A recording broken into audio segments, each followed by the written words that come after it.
While the Viennese blend of football strategist has been idealized in football, or, in particular in Jonathon Wilson's Inverting the Pyramid, Lesser seems to have slipped largely under the radar.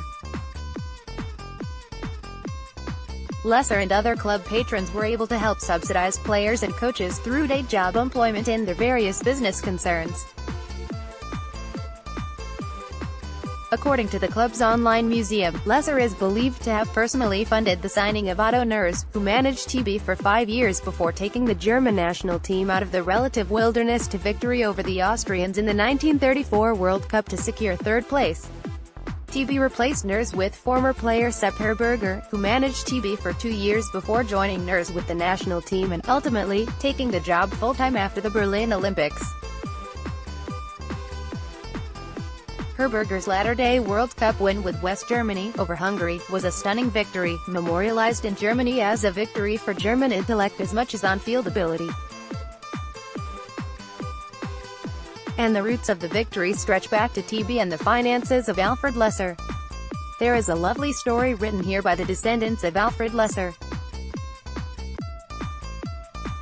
Indeed, the role of the club in fostering Nerz and Herberger's innovativeness, and the foundations for future German success, may have been more than just financial.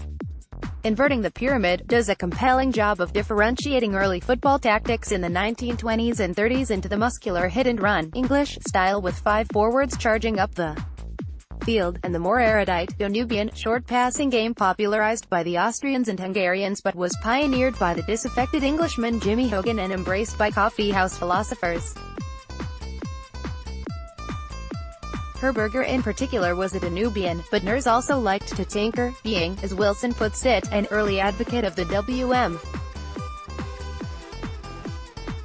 This spirit of innovation was a core part of TeBe's philosophy, described by the club as a product of needing to draw crowds and members after the market crashes of the Weimar Republic in the early 20s.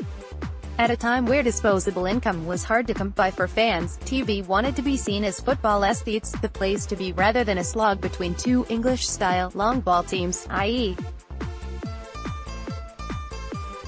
football is an entertainment business. Indeed, it would seem by embracing aesthetic football that TeBe, through Lesser's investment, helped jump-start the sport in Germany, opening up access to the important early thinkers in the game to both TeBe and ultimately the national team, which inspired a tradition of success and innovation. And they had success, albeit during a time when Hertha were so dominant. TeBe made the Brandenburg Championship, the Berlin-centric region, match 4 times from 1928 to 1931, losing to Hertha each time, before finally breaking through under Herberger in 1932, but all of that meant little on April 11, 1933 when, in an extraordinary members' meeting, Alfred Lesser along with multiple other members were forced by new anti-Semitic NSDA laws to leave the club. In the meeting minutes, the club secretary notes that he regrets this because there are some very meritorious members among the banished. Lesser had speculated heavily on the sport he loved, and sponsored other deep thinkers to catch up to the most modern of trends, but all of that was ignored and forgotten in the murderous centers of Berlin power.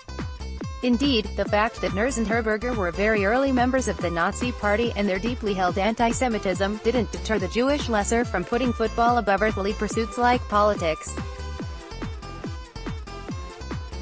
TeBe was truly an early revolutionary club, spurred by the ethos that football was a noble, almost transcendental pursuit worthy of the investment of great minds.